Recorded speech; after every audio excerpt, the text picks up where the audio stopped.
8. Teknolojinin gelişmesi. Yani yapay zeka, robotik teknolojiler ve gelecekte planlanan daha gelişmiş teknolojiler. Şu var ki insan üremesini en aza indirecek, hatta 2050 sonrası nüfusun hızlıca azalmasına sebep olacak en büyük etken teknolojidir. Şu anda etkisini çok fazla hissetmemekle birlikte özellikle gelecek yıllarda olacak yapay zeka teknolojisiyle donatılmış robotlarla evlilik, metaverse ve benzeri yerlerde kurulan sanal ilişkiler ve cinsellik insanlığı daha da yalnızlaştıracağı gibi üremesinin de önüne büyük bir set çekecektir.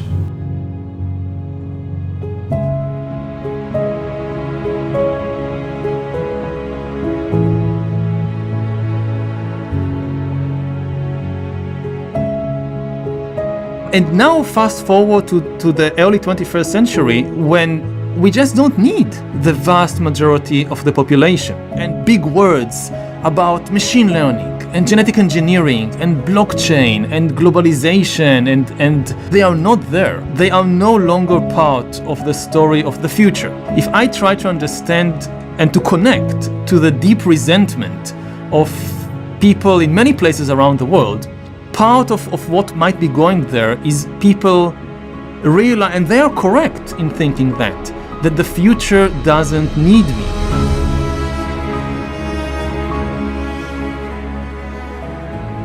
You have all these smart people in California and in New York and in Beijing, and they are planning this amazing future with artificial intelligence and bioengineering and global connectivity and whatnot, and they don't need me. So maybe if they are nice, they will throw some crumbs my way, like universal basic income. But it's much worse psychologically to feel that you are useless than to feel that you are exploited.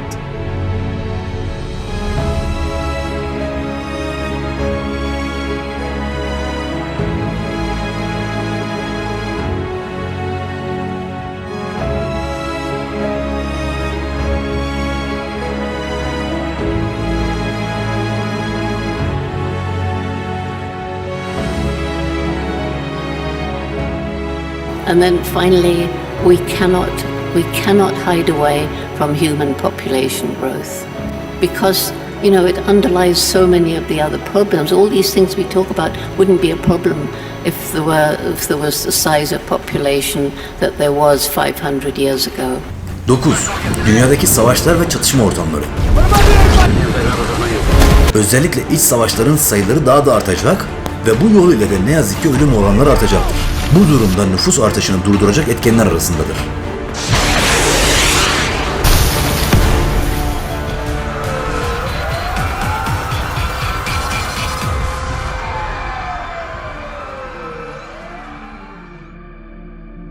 Johnny Vedmore recently published an article exposing the hidden history of the mysterious World Economic Forum, who is currently waging war against the world with their Great Reset.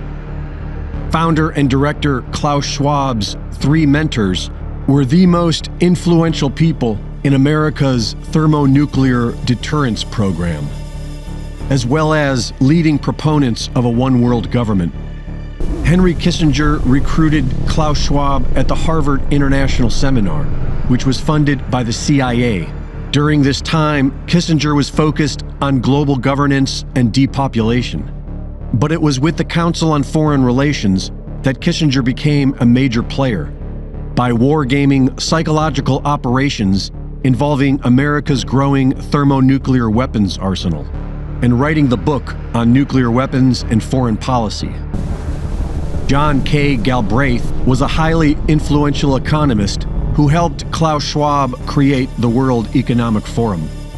Galbraith was an economist at Harvard who traveled to Germany in 1938 to study land policies under Hitler's National Socialist government. From there, he went to work on an advisory committee for FDR's New Deal. After World War II ended, his work shifted into nuclear weapons. Galbraith was tasked with evaluating the overall economic effects of the wartime bombing. He interrogated Nazi war criminal Albert Speer and was sent to Hiroshima and Nagasaki to evaluate the damage caused by the nuclear weapons attack. By 1968, Galbraith had joined Kissinger in his pursuit of a one-world government. And it was during this time that Kissinger introduced Galbraith to Klaus Schwab, along with Herman Kahn, who in 1967 suggested subverting democracy by training a select group of global leaders, which later became the World Economic Forum's Young Global Leaders. Both Kissinger and Galbraith were heavily involved in the religion of thermonuclear deterrent warfare.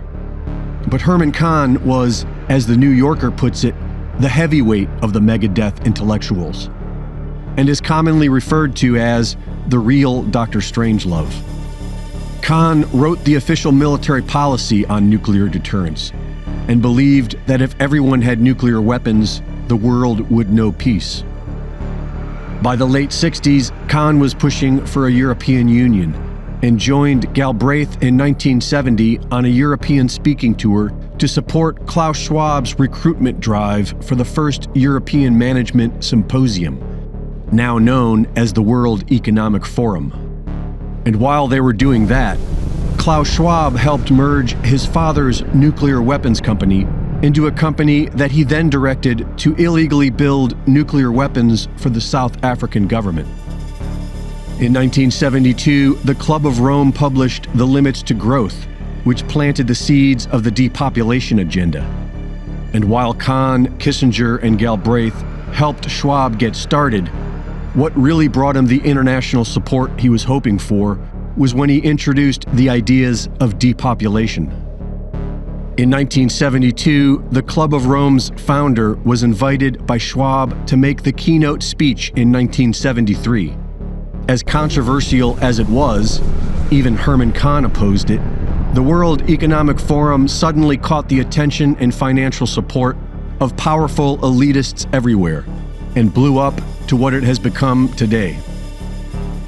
The article suggests that Schwab's supervillain persona is a deliberate marketing tactic to gain the attention from those who seek power and wealth, to join Klaus Schwab as stakeholders in society. The author believes that the World Economic Forum is reaching its maximum level of expansion before its inevitable collapse, because eventually people will fight back. But they already know that, and all they really seem to care about is world government, depopulation, and thermonuclear war. 10. Kötü alışkanlıklar ve GDO'lu gıdaların yanı sıra yeni üretilen yapay gıdalar ile özellikle beslenmeye bağlı yaşam kalitesinin düşmesi ve bu bağlamda insanlardaki sperm oranları her geçen yıl düşmeye devam etmektedir.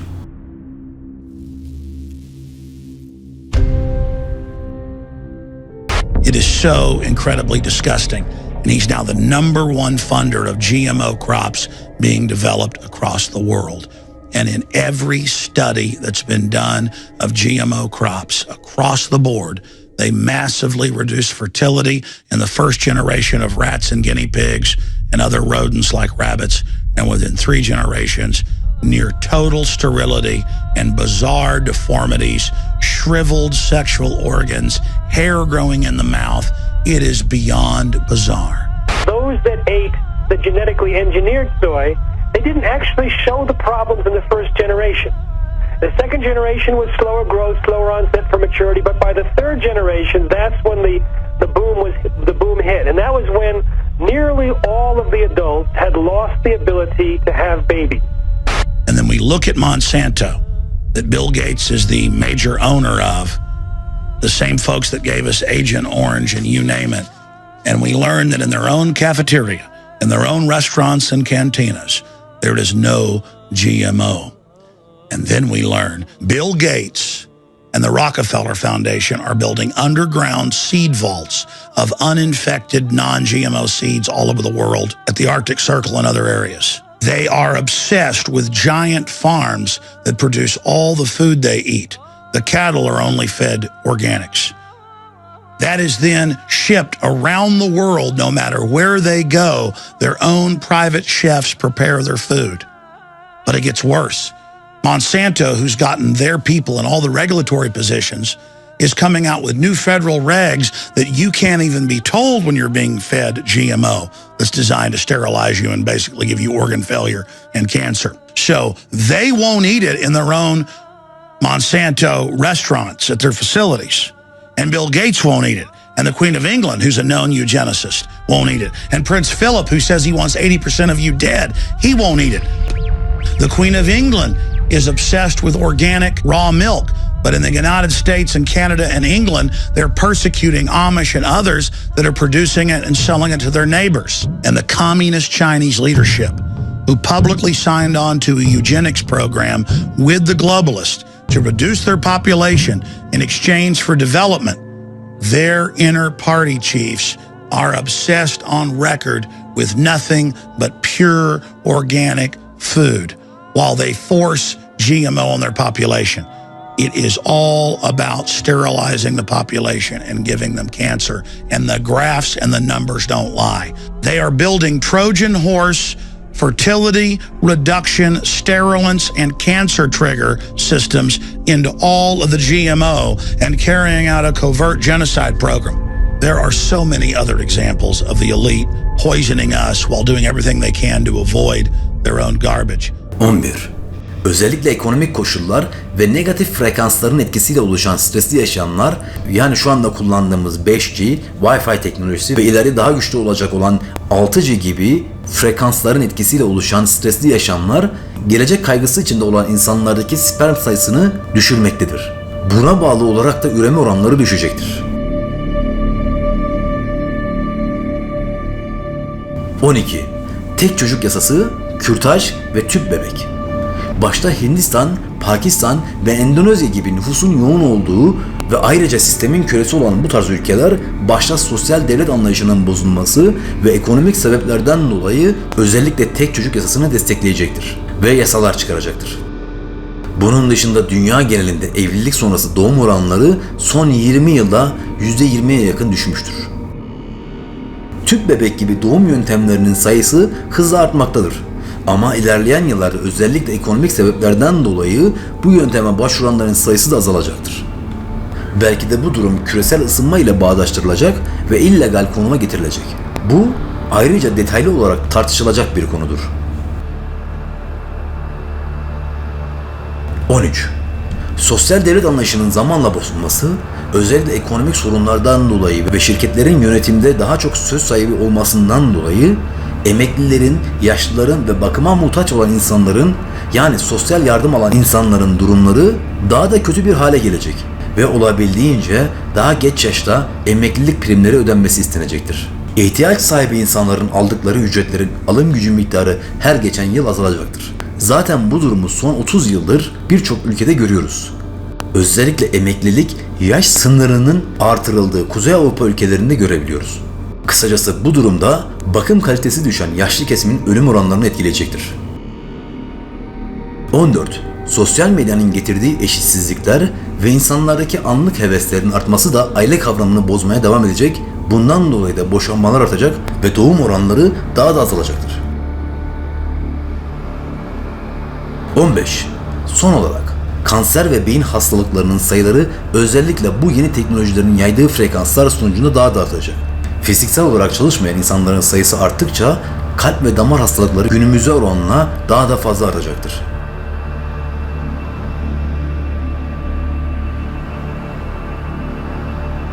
Ayrıca sebepsiz ölümlerin sayısı da anormal derecede artacaktır. Yani tıbbın bile açıklayamayacağı ölümler çoğalacak ki günümüzde birçok yerde bunları görmeye başladık.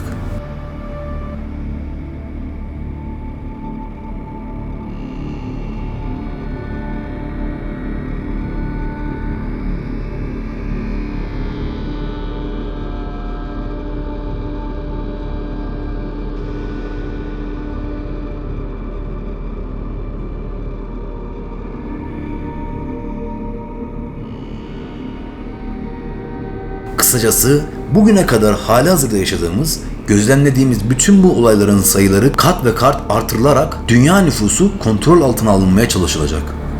Bütün bu saydığım etkenler ve daha fazla birçok uygulamanın hayatımıza girmesiyle insanların üremesi zamanla azalacaktır ve ölüm oranları nüfusa bağlı olarak artacaktır. Bu yöntemle ve zaman içinde dünya nüfus artışı en aza inecektir.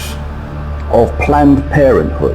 Now, Planned Parenthood now claims to be basically a birth control, in fact, population control organization. But it was created by the House of Rockefeller, who sent eugenicists to Germany to work with the Nazi eugenicists at the time of Hitler and the Nazis in Germany.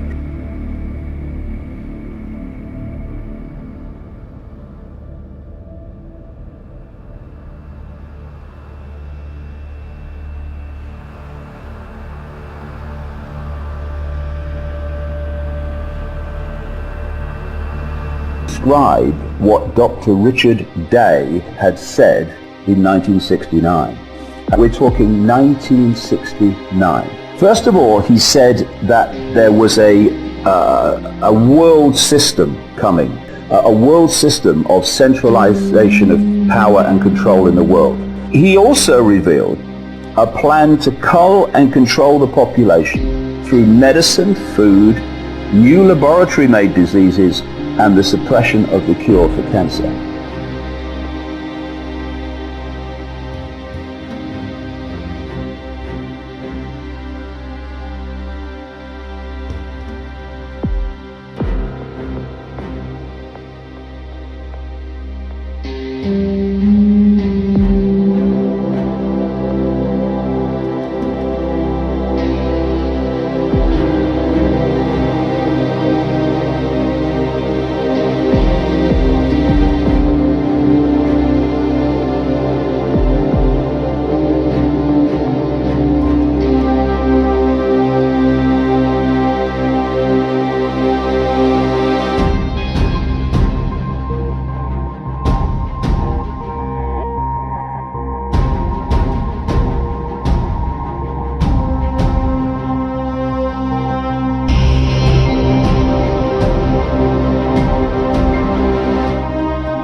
What do they all have in common?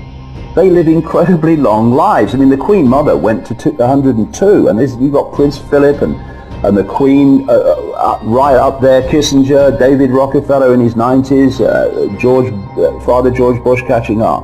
Why? It's not by coincidence or chance. It's because they are treated in a different way to the rest of the population. And one of the key things to that is they have the cure for cancer and they're not letting the population have it. Planları gereği dünya nüfus artışını en geç 2050'ye kadar durdurmaya çalışacaklar. Yine planları gereği önümüzdeki 30 yıl boyunca dünyanın birçok yerinde ölüm oranları doğum oranlarını geçecektir. Zaten Kuzey Avrupa, Rusya ve Japonya gibi ülkelerde bu durum çok önceden başlamıştır. Ayrıca bu ülkelerde nüfus artış oranı hızlıca geriye gitmektedir. Bu saydığım maddelerin hepsi bilimsel olarak kanıtlanmıştır.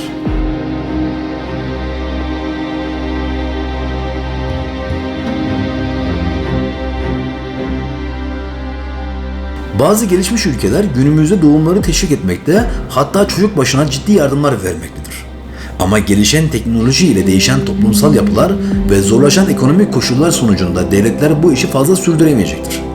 Zaten bu tarz ülkelerde verilen çocuk teşviklerine rağmen insanların büyük bir kısmı aile kurmaktan veya çocuk yapmaktan kaçınmaktadır. Kısacası bu konuda teknoloji doyuma ulaşmıştır.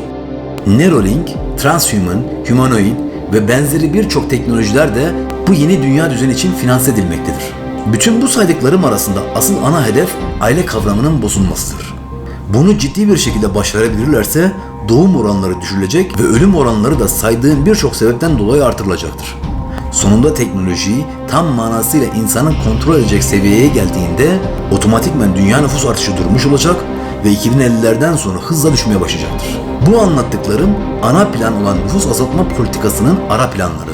Gelişmiş ekonomilerdeki nüfusun azalması da bu anlattıklarımla ilişkilidir.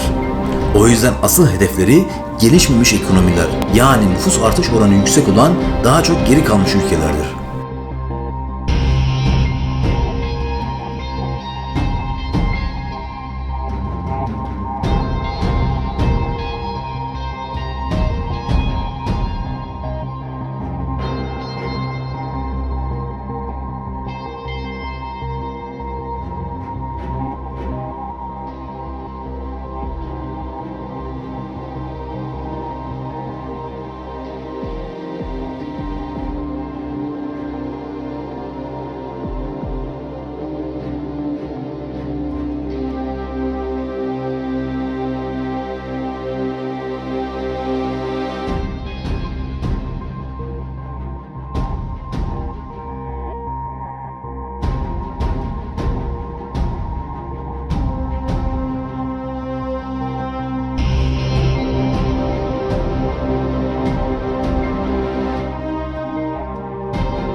Hello, my name is Stephen Mosier.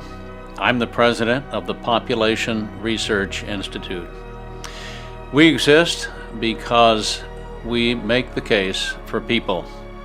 We make the case that people are the ultimate resource, the one resource that you cannot do without. Our goal is to educate people by exposing the myth of overpopulation and to expose the human rights abuses that occur because there are many well-funded groups and organizations out there, chief among them the UN Population Fund, which are trying to deceitfully reduce the number of babies born and reduce the number of people on the planet. We fight that by debunking the myth of overpopulation, which cheapens human life and paves the way for massive human rights abuses and population control programs. In actual fact, population growth is stalling around the world. Most countries are now in absolute population decline, or soon will be. Our long-term problem is not too many children, but too few children, especially in developed countries. We expose the relentless promotion of abortion, sterilization, and contraception by international organizations like International Planned Parenthood Federation, Marie Stopes International, and of course the UN Population Fund. These programs often involve targets and quotas. They involve bribes and sanctions used to convince poor women to give up their fertility. They're called population stabilization, they're called family planning, reproductive health programs, but in fact they exist to disable as many reproductive systems as possible and reduce the birth rate to the lowest levels possible. We have successfully defunded such programs in the past by revealing their coercive underside. We will continue to do so. And we will always emphasize that people are the most valuable resource on the planet. The one resource you cannot do without. The one resource that allows you to unlock the other resources on the planet so that the lives of everyone can be improved, living standards can be raised, and lifespans can be increased. We promote pro-life and pro-natal attitudes, encouraging childbearing and higher birth rates. Finally, we encourage programs that help the poor to become the agents of their own development. The population control mentality is to eliminate the poor on the false premise that that can jumpstart economic development. We believe that the poor themselves, if properly educated and empowered, can become the agents of their own development without having to sacrifice their children in the process. Blackstone soru yöneltir. Bizim için uzak gelecek sayılır ama asıl merak ettiğim olay da bu. Yani dünya nüfusu azaltma olayı. Peki 2050'lerden sonra dünya nüfusunu azaltmayı nasıl planlıyorlar?